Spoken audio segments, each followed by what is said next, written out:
Month's webinar is going to be focused on 3 types of retargeting you should be using today. I'm Nicole Forschler-Horn, Vice President of JMH Consulting, and I'm here to introduce our speakers for today. We have back with us John Horn, President of JMH Consulting, and he's a leading expert on data-driven marketing in higher education and is also our Senior Marketing Consultant. John serves in marketing engagements, as I said, as a senior marketing consultant and has managed the firm's operations since its inception in 1998. Joining him is Jonna Wickstrom-Weary, who has 6 years of experience as an online marketing consultant with JMH. She focuses on launching, optimizing, and managing digital and social media marketing campaigns for many of JMH's higher education clients, including the University of Houston, the University of Oklahoma, UC Irvine, Brown, and McMaster. She's currently responsible for managing more than $500,000 in annual campaign spends for our higher education clients. Both John and Jonna are Google AdWords certified and have been so for several years. Today, they will be talking about, as I said, retargeting and 3 types of retargeting that you should be doing right now. As with each of our webinars, if you need to be pulled away, we will be sending a recording of this webinar in our follow-up email, and the email will also include a link to our next webinar in May. So at this point, I will stop and turn it over to John Horn. Great, thank you, Nicole. And I'll make a couple more notes as I show you the agenda of what we're going to be covering today. You should see a spot in your GoToWebinar interface where you can add some questions. We'll be holding those questions until the end, but we will try to leave 5 or 10 minutes. So as we're going through the presentation and as Jonna and I are talking about various things, please feel free to add any kind of questions that might come up to you at that point, and then we'll have those all saved and we'll answer as many as we're able to at the end of the presentation. So what we're going to be doing today is I'm going to start off and talk at a high level and just make sure that we're all speaking about the same thing. So when I say retargeting, this is a hot topic. There's lots of information around this topic that's out there, but I want to make sure that everyone understands what retargeting is, how it works at a conceptual level, and I'm also going to differentiate between what we call retargeting versus what we call remarketing. Very similar, but it's helpful to have a distinction in your mind about this. John is then going to take us through and talk about 3 types of retargeting that we believe most people who are doing higher education marketing should be using. So she'll give some examples of each of those, and then I'll come back in at the end with a few tips to make your retargeting a bit more effective or a bit easier to implement. So with that, we'll start with just at a high level, what is retargeting? And I think retargeting is all about second chances. We get probably thousands of visitors to your website on a daily basis if you manage a fairly large department, and those people, most of them, the majority, leave before they take any sort of action or engage with you in any way. We've come to expect that. Bounce rates in our industry are around 45 to 50%, which means almost half of the people who arrive on our websites leave before they even look at a second page, and many more leave before they complete an inquiry form or register for a course or do one of those things that we would hope that they do. So retargeting is all about ways in which we can get a second chance with those people, that we can try to bring them back to our website or maybe back to a custom landing page with a more specific message to them to try to move those people along and have them start a conversation with us and hopefully enroll. Now, when I think about sort of where retargeting fits within the flow of marketing and recruiting for students, it's helpful to go back and think about the traditional marketing funnel or recruiting funnel. And people typically talk about the awareness stage, where you're trying to just make sure that people know that you're out there. The interest stage, where they're starting to do a little bit of research. Maybe they're reading a little bit about you on your website, but they're learning about what you have. The engagement phase, where they're actively starting to talk with you or email, correspond with you in some way, maybe attend an information session, and then conversion. And if we think about this marketing funnel metaphor, which isn't a perfect metaphor, but is helpful at least in terms of thinking about these stages, one of the things that is becomes obvious just from the shape of the funnel itself is that there are far more people that are at the top of this funnel than there are coming out the bottom. And so what that means is all along the way we're losing people. So we're losing part of our awareness crowd who never make it to that interest stage. People from the interest stage never make it to the engagement stage. And what retargeting is about, it's about trying to recapture a few of those. You're not going to recapture all of them, but if we could get some percentage of those people who maybe made it to your website but didn't go further, and we can bring them back into the funnel, not only does that sort of re-increase the size of the funnel at the top, but those people, if they've been to your site once, there's a greater chance that they're a good prospective student than sort of your general audience that's out there. So retargeting is all about trying to recapture people that have fallen out of the funnel and bring them back into the fold. Now, how it works is it's kind of a four-step process. It works this way with just pretty much every platform that we're going to be talking about today and other platforms that are out there. Somebody is going to visit your website. So this is how we know essentially that this particular person is interested. Now, we don't know any information about the person other than maybe an IP address and the fact that someone at that computer has visited our website or some page on our website. But what happens is, as they visit our site, if we have this retargeting set up, we can add a little tracking cookie onto their computer that says, haha, I know that you've been to my site. Then let's say they leave the website without completing whatever our desired action is. Maybe that's filling out an inquiry form. Maybe it's enrolling in a non-credit course. Maybe it's something else. But if they leave without doing what we hope that they're going to do, so then what we can do is, as they continue to browse online over the next few days and weeks, we can show that particular person that we know has been to our website, we can show them ads, and we can show them targeted ads that maybe have different messaging, as we'll talk about, than the advertising we might be doing to a more general audience, and try to get them to click on our ad and come back to our website again, which would be the fourth stage. So it's a pretty simple concept at this high level. People visit our site. They don't do whatever it is that we're hoping they do, but we try to get a second chance with them by showing them advertisements as they browse online and get them back to the site again. Now, I want to talk for just a minute about the difference between retargeting and remarketing. So what I just described to you is the process for retargeting. And one of the key differentiators between a retargeting campaign and a remarketing campaign, at least in the way that we're going to define this. I think this is it's pretty close to the way most people differentiate between these two topics. I will mention that Google has chosen to call their retargeting capabilities remarketing, which is very confusing for everyone in the industry. But generally, this is the way we think about the difference between these two terms. You're retargeting to suspects.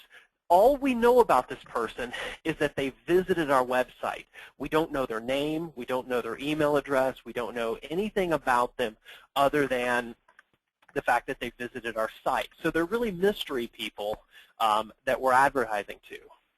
Whereas with remarketing, these are people that we have some sort of identification. So my best example of a remarketing platform is email.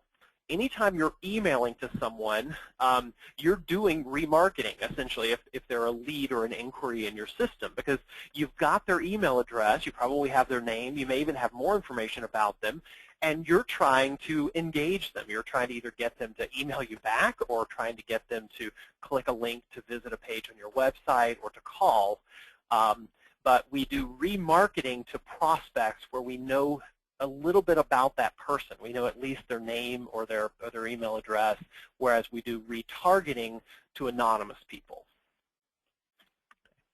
And a good example of that, just to drive it home, retargeting an ad might look like this.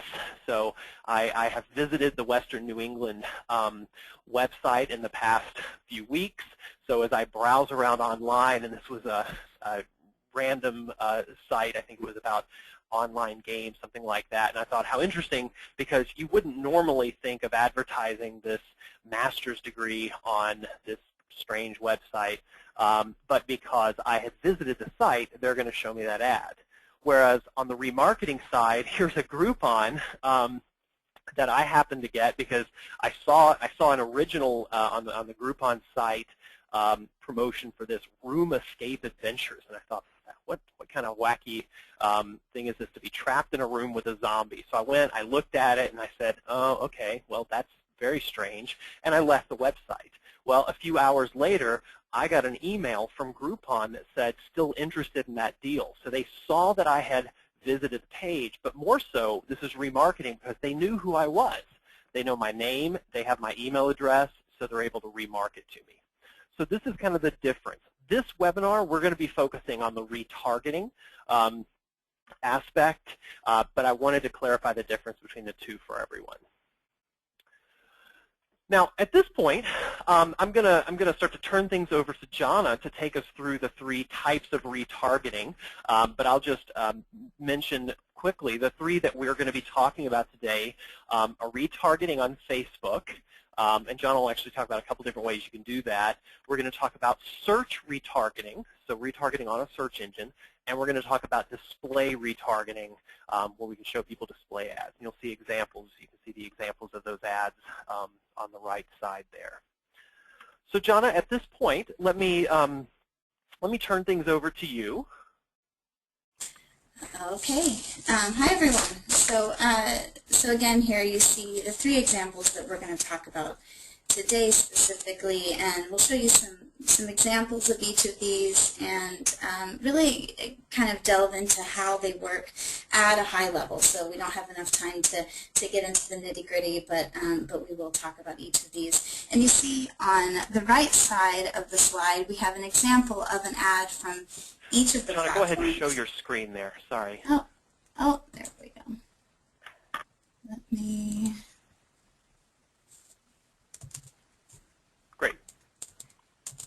Great. Okay. Good. We're seeing your whole screen, though. Maybe you want to just show the presentation. Oh.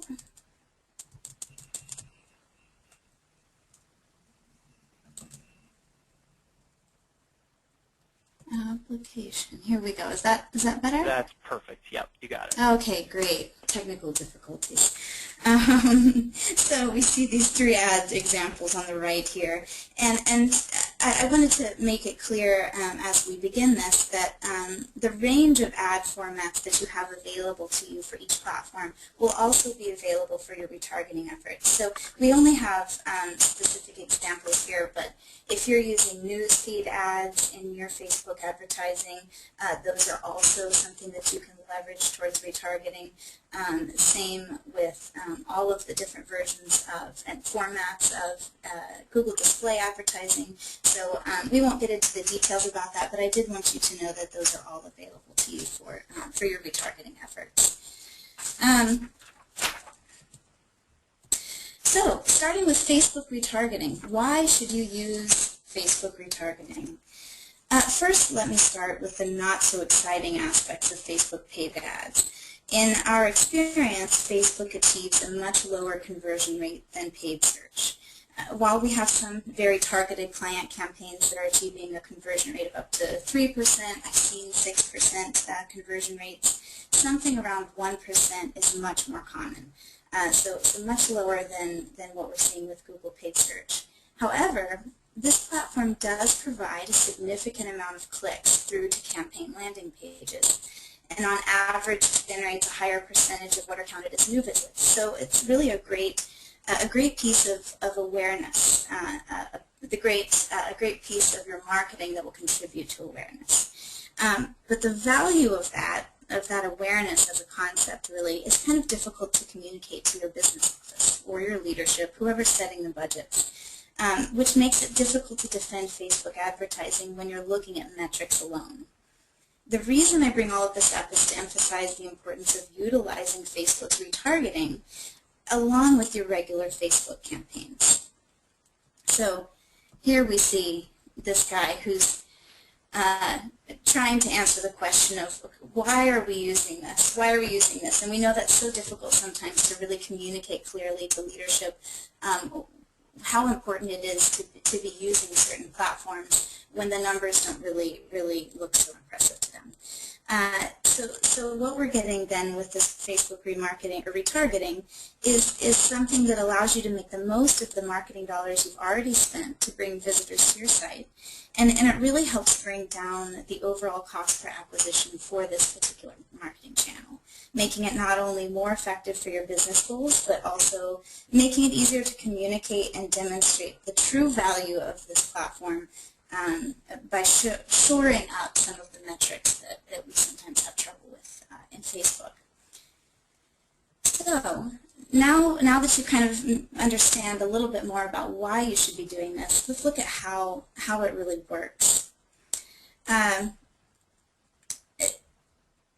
Basically, back when Facebook retargeting first became available back in 2012, so not too long ago, you could only access its capabilities through something called the Facebook Exchange. This was a group of somewhere around 15 partner organizations. And here are 3 examples. So these are just 3 examples. There's several more. You can do a quick Google search to find them. We have most of our experience is with Perfect Audience, which we're pretty happy with. So lots of options there to work through different partners. But basically, these partners allowed advertisers to set up and manage audience targeting and ad copy that would then be displayed within Facebook to users who had visited the advertiser's site. Late, though, in 2013, Facebook began testing the setup and delivery of retargeting ads within the Facebook Ads Manager. So great, you don't have to set up a different account. It's within what you've already started. Initially, though, that retargeting capability was only limited to a select group of advertisers. In February of this year, they very quietly, which is par for the course for Facebook, no big announcements, they quietly rolled out this retargeting capability across the network. I actually found out about it was as I was searching for some information about some of the retargeting partners that Facebook works with. So great that we have this capability now. Now that you have these 2 options, though, you're probably wondering, well, do I go with the Facebook Exchange or do I use Facebook Ads Manager? And there are some limitations regarding how you can target people with the Facebook Exchange. And you have to keep in mind you have to set up a separate account. There's a billing account setup process. So all of those things, all of those factors should probably go into your decision-making process. But we found that some of the reporting mechanisms that these partners offer are pretty useful and nice. For instance, Perfect Audience sends weekly emails with updates on conversions that you've received, with opportunities for optimization. So all really nice tools, and it really just depends on your preferences and what kinds of targeting and reporting that you need to be able to access. So if you want to get started with Facebook retargeting, which I think you should, step 1, you're going to need to add a tracking pixel to your website. Now, sometimes this is the most difficult process, or part of the process, because that sometimes involves calling the IT team. which isn't always fun. I hope that you guys have good relationships with your IT folks. It's always much better when you do. So first step would be to add this tracking pixel to the website. Second step then is to create an audience in Facebook and specify the URL parameters. So you want to specify what pages, so this is the area where you'll be doing that, you want to specify what pages in your site will make somebody who visits that page a part of a particular audience. So maybe you only want to target paralegal ads to those who have visited the paralegal section of your site. So that would make sense, of course. So you would specify that there.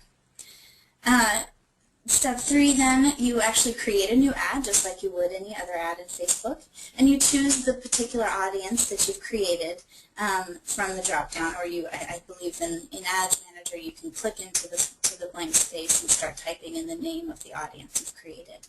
And then that ad will then only target that particular audience that you've created. Not too complicated. 2 more things about Facebook that I'd like to just let you know about. John mentioned early in the presentation that the difference between retargeting and remarketing.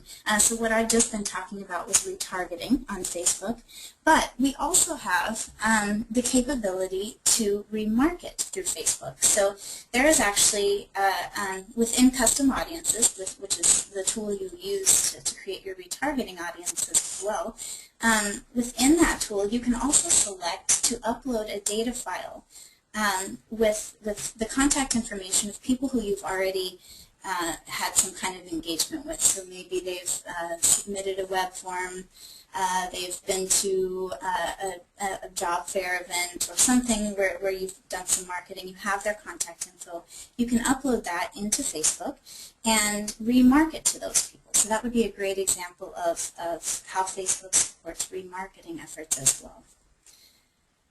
Also, I mentioned this earlier, but big changes. They just occurred about a week ago. If you missed our February webinar, please let us know and we can send you a link to the recording of that webinar.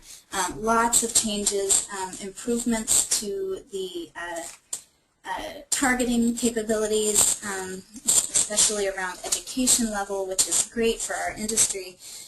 Also around job titles, industry, the industry in which somebody's working. So lots of really great changes. Let us know if you'd like a link to that webinar that includes lots of details about those changes. Excuse me. So moving on to Google search. So Google paid search doesn't quite have the same buy-in problem that we often encounter with Facebook. If you're doing online or digital marketing, you're likely using this platform. Google paid search tends to have a higher conversion rate because you are targeting individuals who have shown direct interest in the kinds of programs you offer when they Google terms like project management certification. You have an immediate indicator of what this person wants. So it's easier to reach them with the right message and send them to the right landing page. However, what if someone searches on project management? How do you know whether to bid on this term at all, or really how much to bid on such a general term? So you might end up being like this door-to-door salesman who shows up and he's confused about why this woman is not interested in what he has to offer. We don't want that. So in the cases where you have these general search terms, if you do bid on those, it's likely that you're going to be competing with more advertisers. So you're in a larger pool of advertisers, and that often results in either a higher cost with a questionable ROI, or ads that appear on the third page of results and no one even knows that you're there. So it ends up being really a waste of your time. However, if you know that this person who is completing this kind of general search has already visited your website, then you have a much stronger indication that they're somebody who should see your ad. So let's say they do that project management search, but they've recently visited the project management section of your website. Well, that's, you're already, this is somebody who we want to be reaching with our messaging. So a lot more information to go by there. So you can really bid on more general search terms that otherwise would cost too much and have too much competition with the questionable ROI that they represent. It also allows you to bid more aggressively. So because you can have a higher expected conversion rate for those terms, knowing that this person has visited your site, you can really bid more aggressively to get your ads up at the top amidst all of the other advertisers who are bidding on those terms, and really get seen. So it's really a really good tool to be using for this particular platform.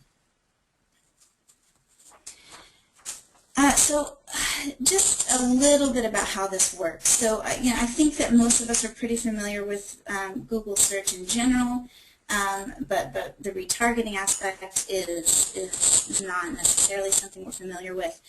So what happens is, and this is just kind of a simplified version of the process, and it's similar to what John was showing you earlier. A user visits your site. They leave the site without completing the desired action. And then maybe they complete a web search. So maybe they're continuing their research on project management as a topic, or maybe they continue looking for other certification programs that are maybe similar. If you are targeting on those particular search terms, your ad appears, and then hopefully, this is what we want to happen, they return to your website. So you've now completed the cycle, you've brought them back into your site after they've left. Now, the important part of this process for how what they call RLSA, so that stands for retargeting, oh, geez, I just forgot what that stands for. That's hilarious. Retargeting for search ads.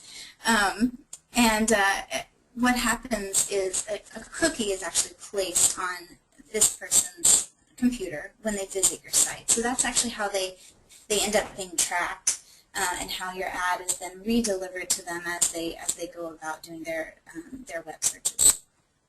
So just a little technical detail about how this works. Remarketing. So getting started. You want to get started with your search retargeting. Number one, you're going to add the remarketing tag to your website. So you're probably seeing a trend here. I got to have that tag there so that we can place the cookie. Number two, you're going to create an audience and specify rules for inclusion. So this is done in Google AdWords. You create that audience. You say, again, just like Facebook, who you want to include in the audience based on what pages they visit. And step three, then you're going to create a new ad group or a campaign and assign the audiences that you've created. So you would create a new ad group just like any other ad group. So go about the whole process is the same. Once you've created that ad group or campaign, you click on this little button that says plus remarketing, and then you assign the audience that you've created already. Pretty simple process, and once you get it going, you've got it in place. So, Google Display Retargeting, our third platform for today. This is a nice one, and I'll start by saying that Google Display actually has a bit in common with Facebook. It tends to have struggling conversion rates and higher than what we would hope cost for conversions.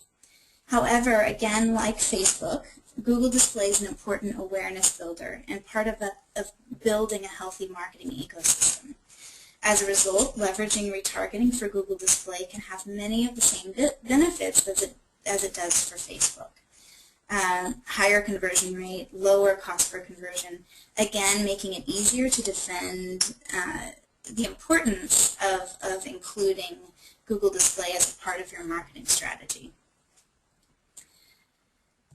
In the case of Google Display, though, there's an added benefit. Because ads in the display network are shown on such an enormous range of websites and placements within websites, volume is less of a limiting factor here. So with Facebook retargeting, your ads are only shown to people who visited your site and then logged into Facebook.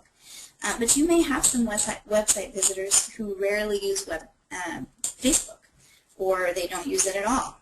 However, almost all of your website visitors are likely to visit other websites. And while you would normally want to be careful about which sites your ads are ending up on, with retargeting, you know that the user is already aware of you and probably interested. So with that assurance, you can really be confident in casting a wider net. So you can be doing what this guy is doing here, casting a nice, aggressive, wide net. You know that these people are likely to convert. They're interested. They're at least aware of your organization, of your institution. And as you place those ads on really almost any site, you are effectively keeping your institution front of mind. And that's why you should be using Google Display Retargeting. How it works, it's very similar to the Google search process, except for here we're leveraging Google Analytics tracking code. So you don't actually have to place a new code on your site. You may have to make an edit, but it really is leveraging that Google Analytics tracking code to do this. So this is the exact same process. The only difference is that you see in the bottom right corner that the user is now browsing the internet rather than completing a search. So as they browse the internet, these ads are then appearing for them throughout different websites. Getting started, this particular process is a little more involved. You'll need to edit your Google Analytics tracking code likely. So there are 3 different kinds of tracking code. We've got the legacy, asynchronous, and universal. And you guys it's likely that we have all 3 of them represented here today. There are different edits that need to be made based on which one you have. So you do a little research. Google provides lots of documentation around that, but that will need to be done first. The next step is to ensure that your Google Analytics and your AdWords accounts are connected so that you can actually import these remarketing lists from your Analytics account. Step 3 is to create and segment a remarketing list in Google Analytics. So different than our Google search process, we actually need to do some of this work in Analytics. You specify there URL parameters, just like you do in the other audience lists. But here you have different things available to you. So you can target all site visitors. You can segment your visitors who have visited a certain page or section of your site. Or you can use segments that the Google Analytics segment tool, which is quite robust. There's lots of different ways that you can segment your audience, whether it's time on site, pages per visit, all kinds of stuff that you can do in there to measure engagement and then decide to retarget to those particular people. And step 4, you create a new display ad group or campaign and choose the audience in your display targeting options. So this part of the process is done back in Google AdWords.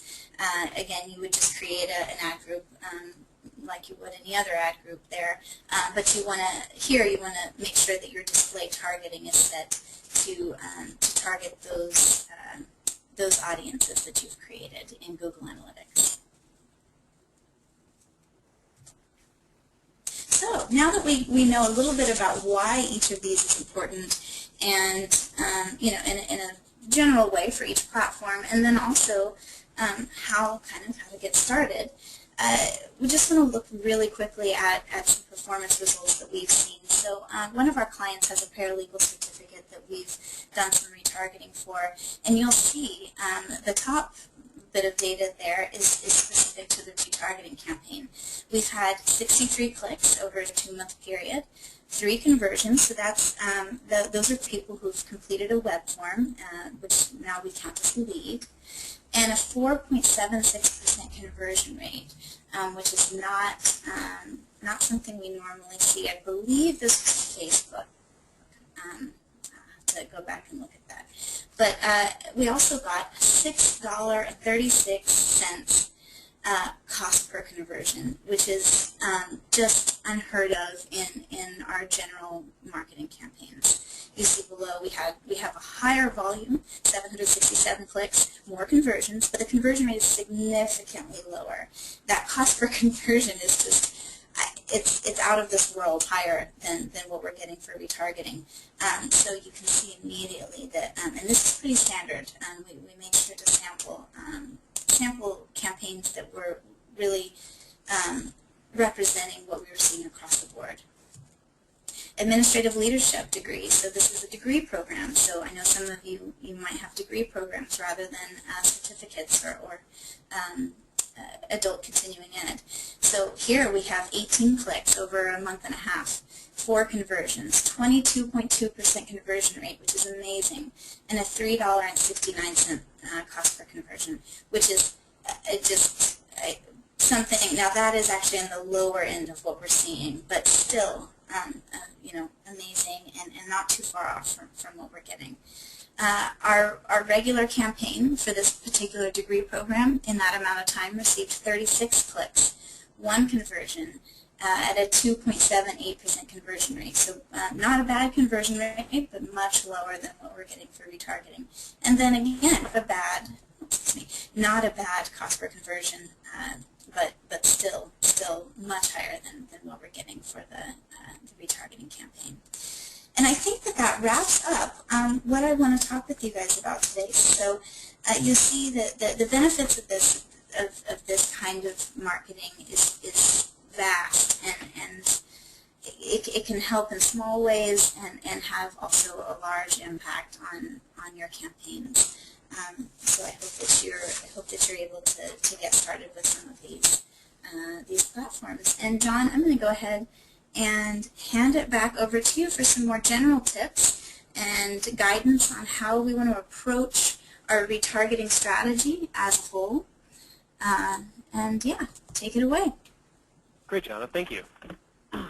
Yeah, really good to see those real-world examples, and we're still gathering data. We've been really hard at this retargeting for maybe about 6 months now. As Jonna said, a lot of these capabilities are, only emerged in the past year or two, and it's taken us a while to really get our minds around how we can use it, what ways it would be effective.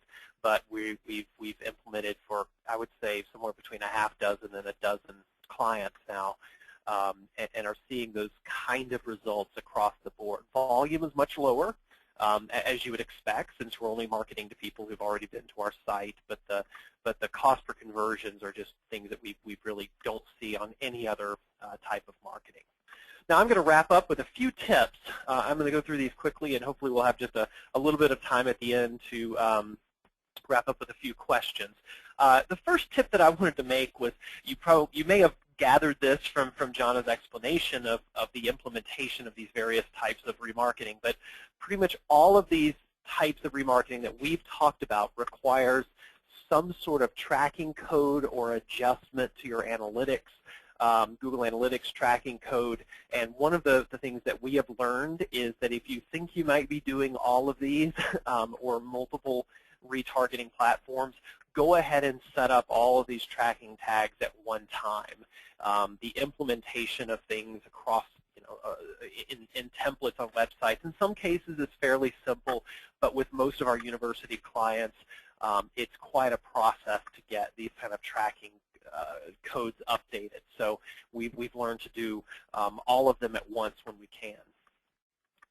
Second thing that I'll mention is, retargeting and remarketing are both associated with this general feeling of creepiness, and we want to make sure that we are erring on the side of being less creepy versus more creepy. And one of the ways we can do that is by putting in place frequency caps, which means, don't show my ad to a particular person more often than, 10 times in a week or something like that. Most of these platforms have the ability to do those kind of frequency caps. And then there's also a longevity factor of, how long do you want to show the ad to a person so that you're don't appear to be stalking them. Next is you want to kind of adjust your messaging. because we know something about these people that we're advertising to, we want to be thoughtful about what's the offer or what's the information that we're providing to them in this retargeting, ads. So we want to make sure we're not making inappropriate proposals like, hey, you visited our website, register today for this 2-year-long master's degree, because they may not be ready to do that. But at the same time, if you know that this person has been deeply exploring your website, as an example here, let's say someone has viewed 3 or more pages on your site. This is one of the ways we could target or segment for Google Display. Well, then maybe we know they're kind of serious. Maybe we want to make them a little bit more of a stronger offer than just, hey, learn more about this program. If we know somebody, for instance, has completed an inquiry form. Now, you might think, well, if they've completed an inquiry form, why would I want to market to them? I've already got their contact information. But I say there's still some value in continuing to stay top of mind, even with someone who's already inquired or filled out a Contact Us form or something like that. But maybe you want to come at that with a different message. Maybe your message then becomes, hey, the enrollment deadline or the application deadline for fall term is coming up in 2 weeks, something like that. You know the person's considering your program, so you can be a little bit more aggressive with your messaging. And then you could even think about people who, I know we don't think about having shopping carts in higher education, but let's say someone begins the enrollment process for, say, a non-credit program, or begins the application process but doesn't complete it. Well, there's another opportunity for us to retarget those people. We know where they got to in those processes, so maybe we want to hit them with some very targeted messaging about, hey, come on back and finish this enrollment process, or can I help with it, something like that. So we're tailoring our message based on what we know about the audience, based on what they've done on the website where we can track them. And then the last tip that I'll leave you with is, as John kind of mentioned, some of these platforms aren't going to show tremendous volume. Okay, you may only be getting, if you have hundreds of visitors a month to a particular program section of your website, retargeting to those hundreds of people, you may only get a handful of clicks out of that retargeting. So just be careful about the amount of effort and kind of gauge the amount of effort that you want to put into this retargeting marketing based on your traffic volume and the expected results. So in other words, you might want to start with some small initiatives, test it out, see if there's value there for you before you put hours and hours and hours of time into it, because it really takes quite a large volume of traffic to your website to generate high volumes of retargeting traffic. So the last just point that I will make, this really doesn't have to do with retargeting as much as it does what you do with those people after they respond to your retargeting, which is if you're working so hard to bring that person back to your website a second time, and you're getting that second chance that I opened the presentation by talking about, make sure that you're providing them with relevant information. In other words, you would never want to bring a person to the home page of your program. I would even argue that creating custom landing pages that kind of match the messaging in your ads, which also match then what you know about that person's intention, are the most effective. Again, that's going to require some more effort, and it may not make sense if you're talking about fairly small volumes, but if you can create a custom landing page that really speaks to where this person was at in their decision process, that's going to be the most effective place to bring people from your retargeting ads. So with that, Nicole, I think we're it's about 2:15. We might have time for just a question or two. A couple questions. Okay, well, great. Thanks, John and Jonna. I know everyone appreciates you taking the time to go through retargeting. It's something that we're seeing more and more of, and it's a smart use of marketing dollars. If you have a question, please go ahead and feel free to submit that. And I do have a couple of questions from people, so you can, others can take a moment to think if they have one that they'd like to cover. One is, once you have retargeting up and going, how long should you retarget for? Because I know some people, well, when I go shopping online, which I never do during work hours, I am followed by, it seems like, ads for weeks. What's a time range that people should think about for having those ads refollow you? Sure. Jonna, do you want to speak to that? Nope, we're not hearing Well, you, I can Jonna. speak to the what each platform. Oh, can you hear me now? Yeah, you're good. Okay, great. Little delay there. Each platform allows for you to set up your retargeting lists with different parameters. So in Facebook, you can actually specify a different range of lengths of time that somebody would stay on that list. So I actually recommend most of our clients, with the volume that they have of visitors to the site, I would recommend that somebody stay in the list for up to 45 days, maybe even 2 months. But once you start getting past that, it does seem a bit, it becomes more relevant to be reaching out to those people. They probably are less interested at this point. Again, another thing to keep in mind is the frequency cap for, like you said, being followed around on the internet with ads about a particular website you visited. So it makes people feel like they're not being stalked if you limit the amount of times they see those ads. So that's something to keep in mind in addition to the length of time. Right. Oh, do you want to add to that, John? The only point I might add to that is just that, oh, now it's escaped me completely. Just considering the decision cycles.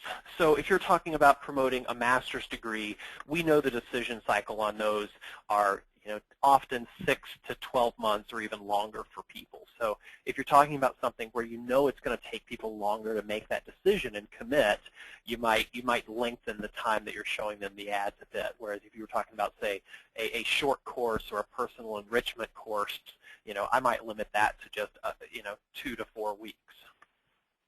Great.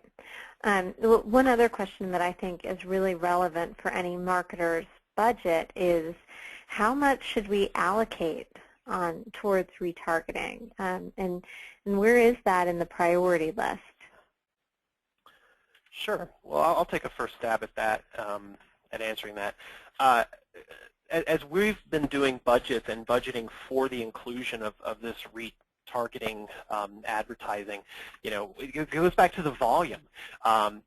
This is a low volume, high return investment. So in the most recent marketing budgets that we put together, we've only budgeted something like 2 or 3% of the overall marketing budget for this, because we just know that the traffic volume for the retargeting isn't gonna use up more than that. But then the ROI on this is just incredibly high. So so it doesn't require a big chunk of your marketing budget. In fact, you could think of it as just an add-on or as a piece of your search, display, and or existing Facebook budgets that you saw from some of the cost per conversions. I'm seeing across all of our clients maybe an average or a typical cost per conversion around $10 to $15, somewhere in that range, which is well below anything we see anywhere else. But the volume is just not high enough, and there's really no way to increase the volume of your retargeting marketing unless you can increase the volume of people coming to your websites originally. So it's going to be a pretty darn small chunk of your marketing budget. Okay, well, great. Thank you both again. I appreciate it. And John, I think you're in control of the presentation. If you could go to our last slide, That would be wonderful. Of course. We have one more webinar scheduled before summer kicks in, and that is the key takeaways from 3 years of website benchmarking. Many of you may be aware, and many of you may be participating in the website benchmarking that we've done for the past several years. This webinar will be focused on lessons learned, things you should be watching and tracking.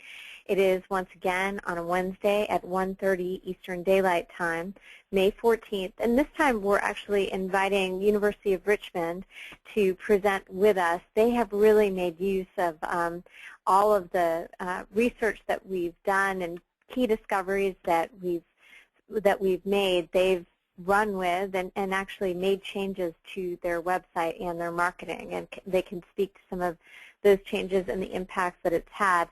But there will also be some broader lessons learned that I think any higher education unit can bring to bear upon their marketing efforts. So the sign-up is already on our website if you want to go ahead and register for it, and we'll also include that in the link to the sign-up in our email that will go out that will also have a link to this recorded webinar.